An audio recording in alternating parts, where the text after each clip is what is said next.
Bon dia i benvinguts al meu canal. Soc Carmen i en l'episodi d'avui d'Estudiem Valencià d'altra manera he preparat un vídeo sobre els verbs. A poc, en els pròxims vídeos publicaré no només vocabulari i frases fetes, sinó que també verbs que em van ajudar a aprovar l'examen C2 de valencià al primer intent. Bé, comencem. Què és un verb? Bé, el verb és una categoria gramatical que expressa l'acció que rep el subjecte. Hi ha 3 tipus de conjugacions: la primera, segona i tercera conjugació. Els verbs de la primera conjugació acaben en ar, com per exemple cantar, jugar, opinar. Així, en la primera conjugació estan la majoria dels verbs. Apenes un centenar són de la segona conjugació, verbs que acaben en ER, RER, com per exemple vendre, dur, batre. La resta dels verbs corresponen a la tercera conjugació. Són verbs que acaben en la terminació IR, com per exemple dormir, cosir, llegir, patir. Ara passem als temps verbals, que situen l'acció en el passat, present o futur, en relació a l'acte de parla. Passem al mode verbal, que ens indica l'actitud del parlant. Si ens referim a l'indicatiu, això ens mostra l'acció en la realitat. Si ens referim al subjuntiu, s'expressa una acció que no és real o que indica probabilitat, desig, dubte o hipòtesis. L'imperatiu indica ordres e instruccions, com per exemple, calleu.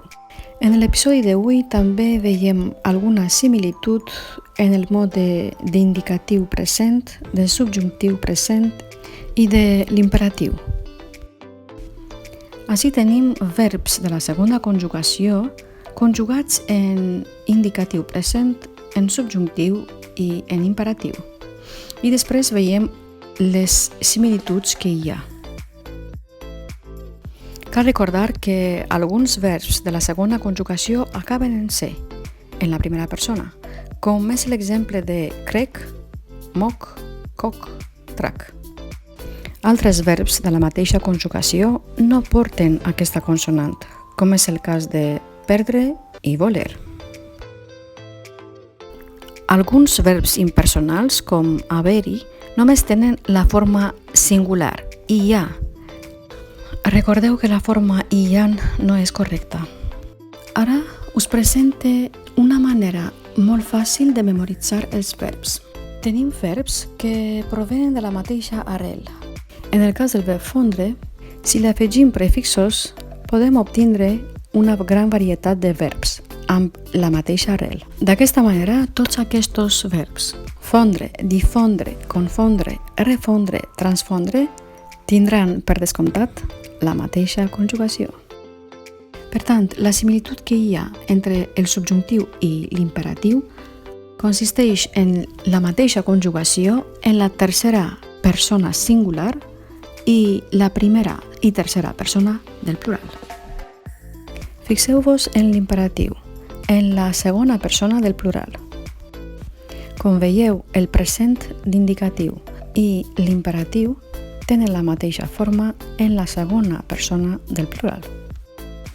Només fa falta estudiar la conjugació del verb fondre per a saber la conjugació de la resta. Ara passem al següent bloc de verbs. I tenim l'arrel trènyer, amb verbs com constrènyer, estrènyer, restrènyer.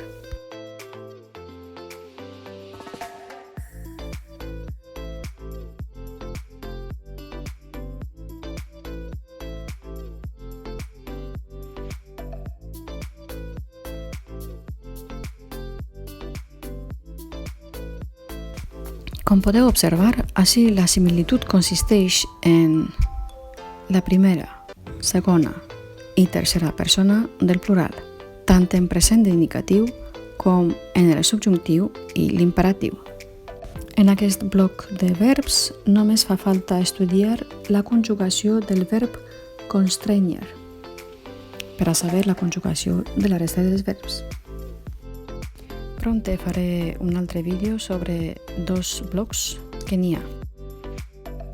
Només em falta repassar les idees més importants d'avui.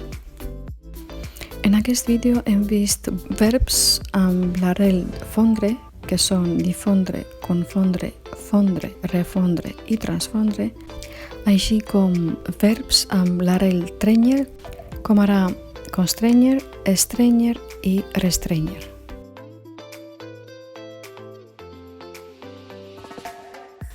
Fins ací l'episodi d'avui. Si us ha agradat, podeu compartir-lo amb els teus amics o amigues. No oblideu practicar el valencià. Ens veiem per ací.